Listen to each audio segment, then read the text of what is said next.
السلام علیکم جمشید بھائی یہ جو ہے نا میرے جو ریبٹس ایک دو ریبٹس ہیں وہ ایک دوسرے کے بال کھاتے نوچ کے، اور فیمیل بھی بچے دینے کے بعد جو ہے نیسٹ باکس کے سارے بال کھا جاتی ہے۔ یہ کیا وجہ ہے؟ کیلشیم کی کمی ہے؟ کس وجہ سے؟ کیا کون سی دوائی دینی چاہیے؟ اور میں نے آپ کے وہ اس میں دوسرے نمبر پہ بھی سینڈ کیا یہ میسج، میں نے جہاں بھی آپ کو ٹائم ملے آپ جواب دے دیں گے، آپ بزی بھی تو بہت رہتے ہیں۔ اللہ حافظ۔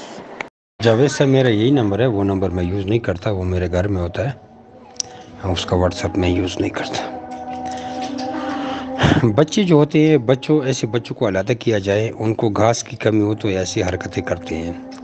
جہاں تک ماں کی آپ بات کر رہے ہیں، ماں ہمیشہ ہی کھاتی رہتی ہے، لیکن ماں کو بھی گھاس زیادہ دینا چاہیے۔ اکثر اوقات تو بال کھا جاتے ہیں، اس کے پیٹ میں روڑا بن جاتے ہیں اور مر جاتی ہے، تو گھاس اسی صورت میں ماں کو زیادہ ڈالنی چاہیے۔ اب بچے جب بھی آپ کے 20 دن کے ہو جائے تو آپ کو نیسٹ باکس کو مکمل طور پر بالوں سے صاف کر دینا چاہیے، بلکہ میں تو کہتا ہوں 18-17 دن کے بعد نیسٹ باکس کو خالی کر لیں، صرف سوکھی گھاس ہی نیسٹ باکس میں پڑی رہے۔